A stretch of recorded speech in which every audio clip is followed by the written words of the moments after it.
Hello, this is James Phillips. Welcome to this edition of DME Meets. On today's edition, I've got Johnna Baker as our guest. Johnna is a former administrator with the Walker County School Board. That's right. And you're also an attorney here in town. Yes. And you have written a book on bullying. Absolutely. And so, Johnna, just open up and say, recently you were in Dublin, Ireland for a conference and was actually speaking at that conference, and it was a conference on bullying. It was a conference on bullying, and the way I found out about the conference is a friend of mine emailed me and asked me if I knew about the conference, and I said no, I didn't know anything about it, but it was the second anti-world bullying conference held in Dublin, Ireland. And so he emailed me a link. I looked at it, and I thought, wow, I don't know about that, because it was a lot of paperwork required. So I thought, I don't know if I want to do that. But then I thought about it for a few days, and I gathered some of the paperwork, and I am not a procrastinator by any means, but I thought about it, and then I think it was 2 days before the deadline, I decided, I think I'll do this because, I might be accepted and I might have the opportunity to speak, so I think I'll do it. So I went ahead and submitted, and the committee selected me and told me to come to Dublin. So, well, that had to be a great experience being in Dublin, and an honor for somebody from Jasper, Alabama to go overseas to an international conference on bullying. That's got to be a great experience. Well, it was a great experience, and of course all the people that I met there was just wonderful, but I enjoyed the trip, and I'm glad I went. What was the goal of the conference?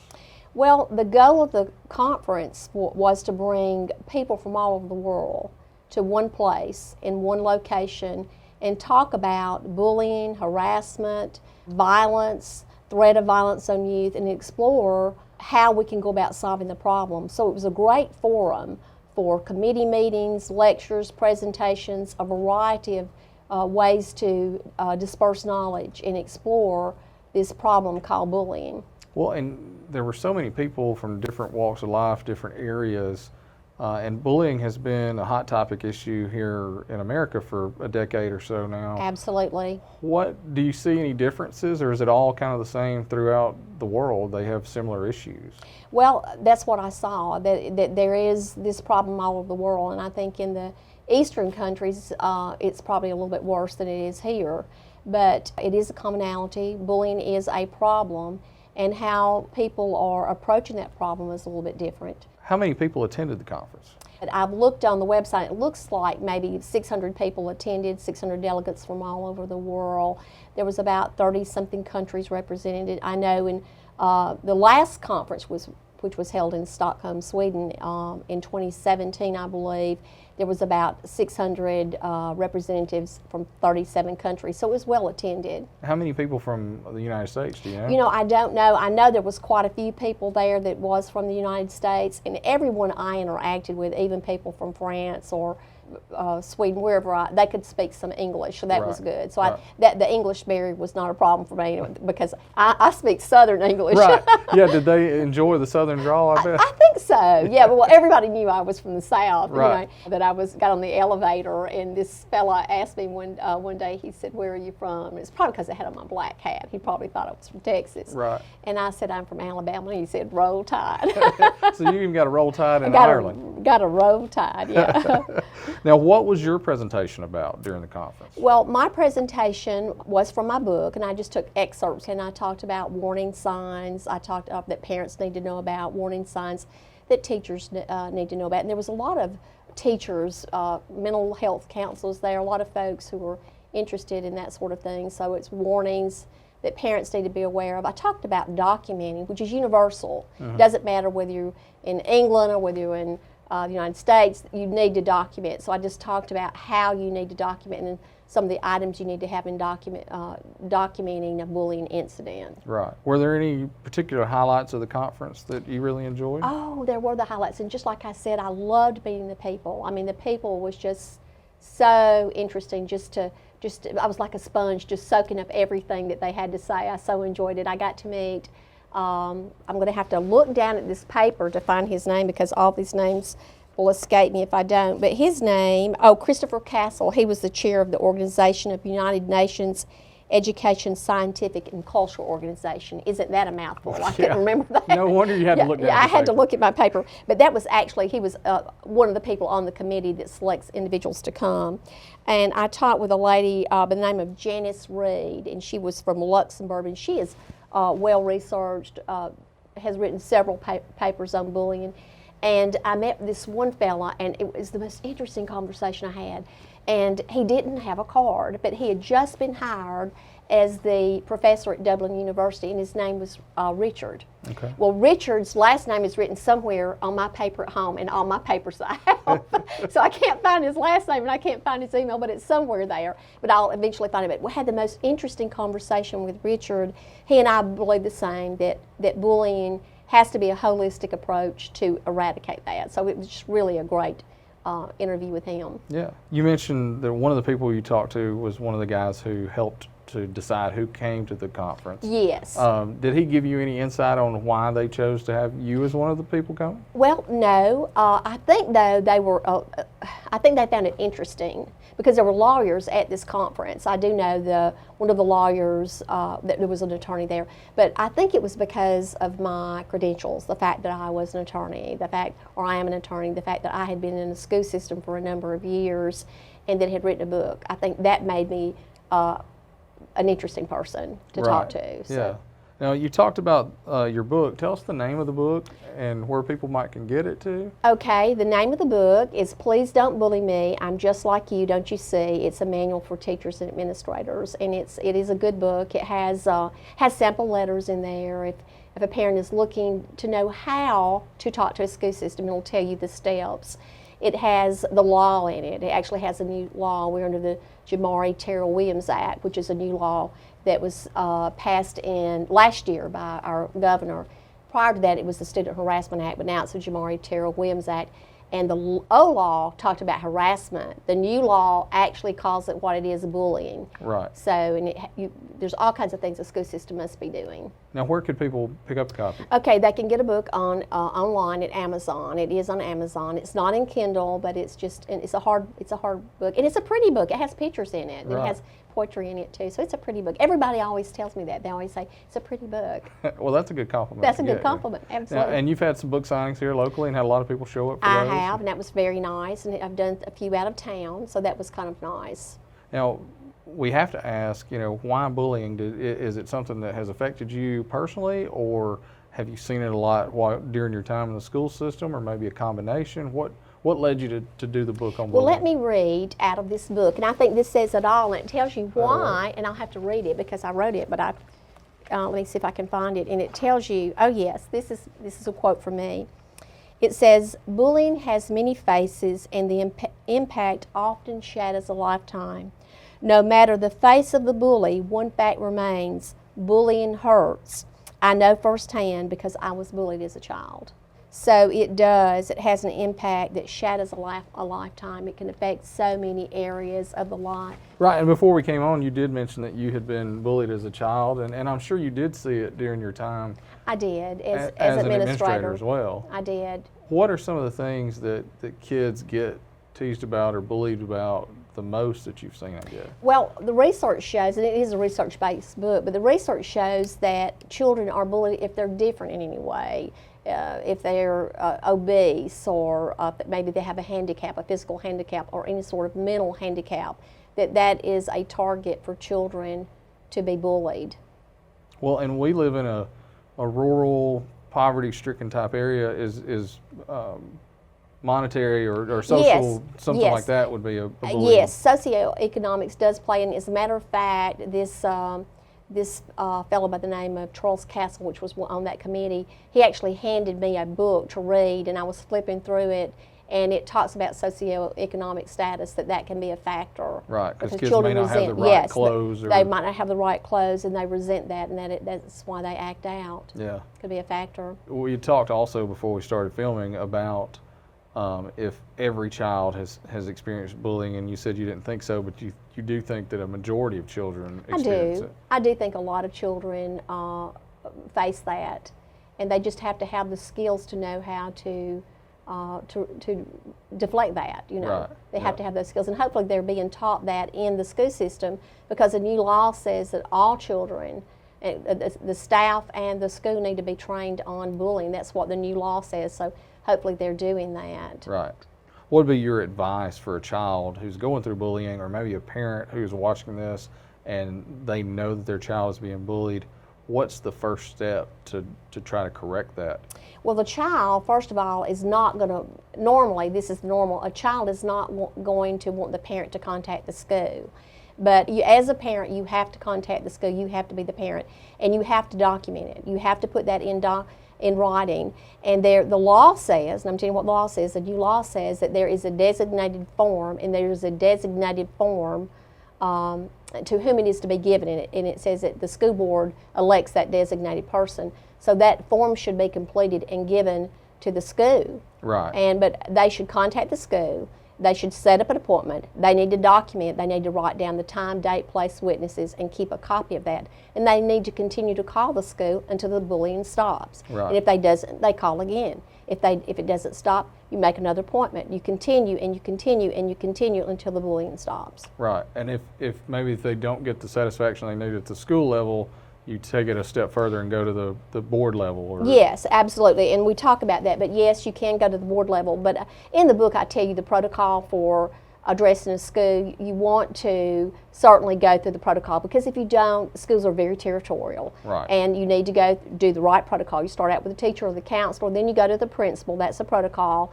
And then you go to the superintendent. And most superintendents, if you call the superintendent, they're not going to talk to you. Right. They're going to tell you to call the school. And that's rightly so, because the superintendent is just over the school system. He doesn't know all the things that are happening. So that's he or she, I should have said. But going just through the correct proper channels, channel yes. and chain of command, it makes it a lot easier. It does make it easier, and everybody is on page. So, but document, document, document. And I have actually sample letters in my book to tell parents how to document. Right. Yeah, and that's probably something important that most people would not know how to do, is how to document the exact way so that you have that in the future in case you need it for any reason. Exactly. Let's go away from so much seriousness and talk about some fun on the trip. Oh, okay. Now, I know you were there for a very serious reason, but you were in Ireland, so there had to be some fun. Probably, did you get to visit the countryside? Or? I did, and I so loved it. I learned how to use the bus, so I've got to tell that story. That was fun. The buses are the public transportation. You can ride a bus or a tram, and the buses, there's no rhyme or reason. And I remember one time, it was kind of funny, I got on the bus and I didn't have enough euros. I didn't know. No one tells you how many euros you need. Right. So the man was so nice, he just let me on the bus anyway. So I'm sure it was that southern accent that stole his heart. So he let me on the bus anyway. But yes, I did get to go to a lot of places and visited and had fun and loved the cuisine. Went to part of the social events for the conference. They were so nice. We went to the City Hall. The mayor of Dublin actually had an event for us, and it was so nice. And then we had dinner at a castle, and that was so nice. And the food was fabulous, entertained, so it was just great fun. One day I took off and went to the Cliffs of Moher, and it was so beautiful. Got to see sheep around, and went by a golf course, and there were cows near the golf course, so that was kind of funny. So, but it was just a great time. Had you ever been there before? I've never been there before. Okay. Have never been there before. The food was interesting. Got to go, and if you want to eat, you go to a pub. Yeah. Yeah, you go to a pub if you want to eat. So I went to some pubs and to eat, because I wanted to eat for certain. And so the pubs were nice, and everybody was friendly there. And what was so interesting, when you go in the pubs, and 2 or 3 of the pubs were all singing Johnny Cash. So I thought that was funny. I thought that was funny. Who would think you would go to Dublin, Ireland, and hear Johnny Cash? So that Now, was you mentioned the food. What was the best food you had? Oh, it had to be shepherd's pie. Yeah. Oh, shepherd's pie, and that is a laboring task, but I'm going to try to make that one night. That's just a real laboring task. And also, I love the Irish stew, but it was lamb. It was so good, and everything I ate was good. I gained 3 pounds. Well, only 3. That's not too bad. Yeah, that's not too bad. But I did gain 3 pounds, and I walked a lot. Yeah. So Now, I know we're in Walker County, and it's not always been the wettest area. But did you try any Irish beer or anything while you were there? No, didn't. I knew my pastor would ask me that. So there you are asking me right here. Their beer is Guinness. That's the beer that they're known for, but it looked yucky to me. It was real dark, and I didn't think I'd do that. So, right. Yeah. Yeah. That's Real probably dark. a good choice then. Yeah. Okay. Well, we've talked about the conference, and we've talked about different things, really nationally. But how about on a local level? What can schools or maybe churches, what can they do to help children who may be in this situation, or to keep from having these things happen? Well, I think first of all, parents need to be trained a little bit. So what I would envision would be churches doing some training for parents and bringing someone in to talk about that. Parents need to know the warning signs. They need to know what to do when their child is bullied. They need to know about that designated form. And quite frankly, when I go to some of the school systems, I'm finding that they do not know that there's a designated form that they have to complete, but that's what the law says. And schools, of course, need to be training because that's what the law says. They need to be training the teachers and all staff on bullying. They need to have graduated consequences, and they need to be documenting that because if somebody like me comes in, they're going to be asking for that documentation. Right. But churches need certainly to have folks in. This is a great time. It's summer. Have somebody come in and talk. Churches need to just invite somebody to come in and talk about bullying. You know, in my book, I talk about this little girl by the name of Jessica Reagan, and she committed suicide. And one of the things that she did is she sent a nude photo to her boyfriend, and it changed her life forever because of all the bullying. So that is something that teenagers need to be talked about. They need to be taught about sexting and texting and all of those kind of things that can forever and forever change their life and the life of their family. Right, and you know, you talk about churches, and you might think that church would be a place where bullying wouldn't happen, but a lot of times it does. It does happen. It does happen in youth groups, absolutely. And I know that you're an expert on the subject from writing the book and being involved and all the research you've done. So what would be a way that somebody could get involved, get in touch with you, whether they want you to come speak or maybe you to recommend people who could come in and help do training? What would be some contact information, maybe an email address? Okay, my email is jb, as in Baker, jb.bakerlaw@gmail.com. And my cell phone is always on, you know. I need to do a commercial with that because I always answer my phone. It's Right. 205-275-5435. So I answer my call. I even go to houses. I'm sort of like a country lawyer. Right. So I am. Like you a country doctor Like a that country shows up with- doctor, but I've gone to several homes to visit with folks when they can't get out or whatever. So You're promoting yourself, but you also have some other people that you could introduce them to as well if it's Absolutely. something that you're not specialized in. absolutely. What do you have on the horizon? Like, are there more books to come maybe, or? Well, certainly I need to write another book. It's just, a time. It's very time. It took 3 years to write that book. But I do need to write another book. Would need to do. I hope I can at some point do a book to the churches. You know, just Right. kind of do that because I think that is an issue. But yes, I do. I've already have another speaking engagement, and it's the International Bullying Conference, which again will be people from all over the world. But this is in the States. It's in Chicago, and I've already been asked to speak. And it's November the 7th through the 9th, and that will be at the 5 Mile Marriott in Chicago. So. Right. Don't have my speech together yet, but anyway, I'm excited. But you probably know about what you want to speak on. I do know. Absolutely. I do know I'm going to do documenting in that conference. So I'll be talking about documenting in that conference for certain sure. Their overall theme is on kindness, so I'll throw some kindness in there somewhere. Right. Okay. You're an attorney in town too. Are there any certain specializations that you represent, or what would people, if they need some help, what would they call you for, you think? Well, I do domestic relations, and that covers divorce and custody, wills, probate, and I love custody. That is my favorite thing to do. A lot of attorneys do not like custody, but that is my absolute favorite thing to do. Right. I don't care for divorces. Really don't like doing a will, but I don't really care for it. But I do like custody. Well, I have 5 children, and I hope to never have to use you for either one of those things. I hope not. I hope not. How about, you want to talk a little bit about your time in the school system too? Just some maybe eye-opening things that people should know, or? Well, gosh, I'm just so grateful to have had that time, 30 plus years in the Walker County school system. Got to be over so many programs, and I'm thankful for all of my experiences in Walker County, just in the county itself and people I've met, the judges, the lawyers, just country folks, anybody that's been in my life that's helped make me who I am, all my pastors.